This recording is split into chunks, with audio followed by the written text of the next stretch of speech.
Sobre as soluções que a Claro Brasil oferece para os clientes corporativos, existem algumas. Lógico que eu não vou aqui passar todas as soluções, porque existem diversas. Mas aqui as que eu acho mais possíveis de você compreender e você deve aprender. Existe o PABX virtual. Se você não entende ou não sabe, vamos dizer assim, o que é um PABX, ele é, imagine uma linha fixa, só que você tem ramais. Então você recebe lá um número e você pode ter 10, 20, 30, 50 pessoas conectadas àquele mesmo telefone para receber ou fazer chamadas. PABX é isso. E você precisa de uma estrutura física, ou seja, de alguns equipamentos para receber essa ligação e fazer a transferência e fazer, lógico, também telefones em cada posição para receber um ramal, se você utilizar a determinada quantidade. A forma virtual é você não precisar dessa estrutura física e todas as ligações e chamadas são repassadas pela internet. Então existe essa possibilidade, dá para ser feita e a Claro oferece esse tipo de serviço para os clientes corporativos. Existe também uma parceria que eles têm com a Microsoft para oferecer o pacote Office. Então, a Microsoft 365 é a oferta, vamos dizer assim, do pacote Office para os clientes corporativos. Existem lá alguns níveis de serviço de pacote que o cliente corporativo ele pode adquirir, aí mais voltado para pensando na área de TI, de tecnologia da informação, que existe a aquisição de alguns serviços. Existe também o BEON, que é a inovação através da IoT, ou seja, a internet das coisas. No meu ponto de vista, são projetistas, ou seja, profissionais lá capacitados que quando você tem um projeto de inovação, algum projeto específico, você consegue conversar com eles e estruturar o seu projeto. Lógico, dependendo da necessidade, você vai ter a estrutura do projeto e também a aquisição de chips de telefonia, por exemplo, móvel, para você fazer essa conexão dos equipamentos, dessa comunicação.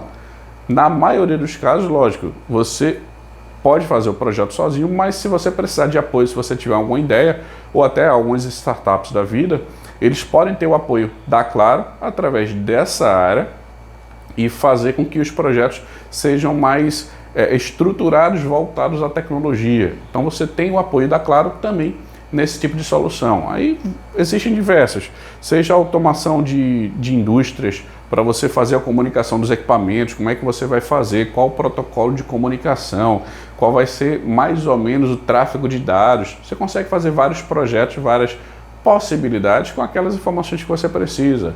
Ou, por exemplo, as cidades inteligentes, você tem um monitoramento de sinais, monitoramento de parquímetros, monitoramento de até CFTV, que é o circuito de televisão, ou seja, o circuito fechado de TV, para você gerenciar a cidade. Ou seja, possibilidades inúmeras quando você pensa em IoT. Até a automação da própria empresa. Você quer fechar uma cortina, ligar o ar-condicionado, desligar alguma coisa, você pode fazer isso, lógico, com a estrutura de uma rede Wi-Fi, por exemplo, ou seja, uma estrutura que não precisa de um chip móvel, ou você pode fazer uma estrutura que precisa de um chip móvel. Então, existem projetos e projetos, mas aqui o foco do BEON, no meu ponto de vista, é estruturar esses projetos de IoT. E aí você tem o apoio da Claro nesse tipo de solução. Tem também o Wi-Fi seguro, que nada mais é do que você acompanhar e controlar o consumo de internet e o uso. Então, se você tem lá um colaborador da empresa que está utilizando muita internet, você quer saber o que ele está fazendo, o Wi-Fi seguro ele vai te dizer quais são os sites acessados, qual horário. Você tem como saber, por exemplo, ele está utilizando aqui, vou dar um chute, tá? 10 gigas para coisas de pessoal, coisas que não são necessárias para a empresa, e 1 giga para a empresa. Mas ele quer aqui colocar um pacote de 20 gigas. Por quê? Porque ele está usando pessoal, ele não está usando para a empresa. Aí você consegue, com o Wi-Fi seguro, fazer essa avaliação. Sem esse Wi-Fi seguro, você não tem essa informação de para onde ele está acessando. Você consegue saber quanto de dados ele acessa, mas não como e o uso que ele está fazendo. Mas com essa ferramenta, sim, você tem esse apoio da Claro para gerenciar esse consumo, para você entender como é que funciona o serviço. E essas são algumas das soluções que a Claro oferece para o cliente corporativo, para você entender o fluxo, a estrutura e que sim, pode te auxiliar, pode ser necessário para você em algum momento.